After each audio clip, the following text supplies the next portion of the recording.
Neat పరీక్షల్లో జరిగిన అవకతవకలకు నైతిక బాధ్యత వహిస్తూ కేంద్ర విద్యాశాఖ మంత్రి ధర్మేంద్ర ప్రధాన్ రాజీనామా చేయాలని ఢిల్లీలో ఆందోళన నిర్వహిస్తున్న విద్యార్థులపై పోలీసులు చేసిన లాఠీ చార్జీని నిరసిస్తూ రాజీవ్ గాంధీ విద్యా సంస్థల విద్యార్థులు ప్రదర్శన నిర్వహించారు. స్థానిక గణేష్ చౌక్ ప్రెస్ క్లబ్ వద్ద నుంచి గోకవరం బస్టాండ్ అంబేద్కర్ విగ్రహం వరకు జరిగిన ఈ ప్రదర్శనలో పాల్గొన్న మాజీ ఎంపీ జీవీ హర్ష కుమార్ మాట్లాడుతూ విద్యార్థులకు ఇంత కర్కశంగా లాఠీచార్జ్ చేయడం దారుణమని ఆగ్రహం వ్యక్తం చేశారు. ఢిల్లీ జంతర్ మంతర్ వద్ద విద్యార్థులు చేస్తున్న ఆందోళనలకు తాము సంపూర్ణ మద్దతు ఇస్తున్నట్టు ప్రకటించారు. ధర్మేంద్ర ప్రధాన్ రాజీనామా చేస్తేనే నీట్ పరీక్షల్లో జరిగిన అవకతవకలు బయటపడతాయని, ఈ విషయంలో నిష్పక్షపాతంగా విచారణ జరపాలని డిమాండ్ చేశారు. నీట్ పరీక్ష రద్దు కారణంగా ఆత్మహత్య చేసుకున్న విద్యార్థులకు ₹1,00,00,000 పరిహారం చెల్లించాలని అన్నారు. విద్యార్థులకు మద్దతుగా ఆందోళన చేస్తున్న సోనం వాంగ్చుక్ ను వెంటనే ఆసుపత్రి నుంచి విడుదల చేయాలని, పోలీసులు ఆయనను బలవంతంగా అరెస్ట్ చేయడంపై హర్ష కుమార్ ఆగ్రహం వ్యక్తం చేశారు. కేంద్ర ప్రభుత్వం వెంటనే స్పందించాలని, ధర్మేంద్ర ప్రధాన్ ను పదవి నుంచి బర్తరఫ్ చేయాలని విద్యార్థులు పెద్ద ఎత్తున నినాదాలు చేశారు. భవిష్యత్తులో ఇటువంటి అవకతవకలు జరగకుండా కఠిన చర్యలు తీసుకోవాలని డిమాండ్ చేశారు. ఈ కార్యక్రమంలో హర్ష కుమార్ తనయులు జీవి సుందర్, జీవి శ్రీరాస్ మరియు కాలేజీ సిబ్బంది తదితరులు పాల్గొన్నారు.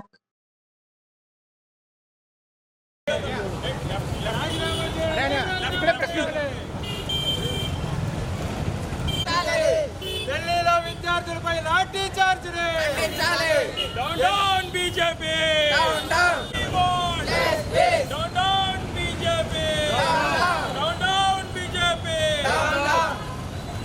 నిన్న విద్యార్థులపై జరిగిన లాఠీ చార్జీని ఖండిస్తున్నాం. ఢిల్లీలో జంతర్ మంతర్లో మరి ప్రశాంతంగా వాళ్ళు ఆందోళన చేస్తున్నారు. చెరో పార్లమెంట్ అని పిలుపిచ్చారు. దాని సందర్భంగా పోలీసులు అమానుషంగా విద్యార్థులని కుక్కల్ని బాదినట్టు బాదారు. ఈ రోజున దేశమంతా ఆ విద్యార్థులను కొట్టిన తీరు చూసిన తర్వాత ప్రతి హృదయం చలించింది. అందుకనే మా కళాశాల విద్యార్థులు ఈ రోజున ఢిల్లీ విద్యార్థులకి మరి సపోర్టింగ్గా ఈ రోజున బాయ్కట్ చేసి ఈ రోజున ఊరేగింపు చేస్తూ ఉన్నారు. వాళ్ళు ఎందుకు మాట్లాడుతున్నారు? ఢిల్లీ విద్యార్థులు నీట్లో జరిగిన అక్రమాలపై విచారణ జరిపించాలంటున్నారు. విద్యామంత్రిని రాజీనామా చేయమంటున్నారు. విద్యామంత్రి రాజీనామా చేస్తేనే నిష్పక్షపాతమైన విచారణ జరుగుతుందంటారు. అలాగే 21 రోజులు మరి జంతర్ మంతర్లో చేసి ఇంకా ఢిల్లీ హాస్పిటల్లో ఉద్యమాన్ని నిరసన దీక్షను నిరాహార దీక్షను కొనసాగిస్తున్న సోనం వాంగ్చుక్ని వెంటనే విడుదల చేయమని వాళ్ళు కోరుతూ ఉన్నారు. అలాగే ఈ నీట్ పరీక్షల సందర్భంగా జరిగిన అవకతవకల సందర్భంగా జరిగిన చనిపోయిన విద్యార్థులకి ₹1,00,00,000 ఇవ్వని డిమాండ్ చేస్తూ ఉన్నారు విద్యార్థులు, ఢిల్లీ విద్యార్థులు.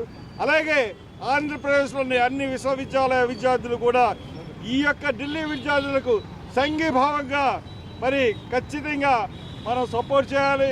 విద్యార్థి ఉద్యమం ద్వారానే మనకి ఒక విప్లవం వస్తుంది.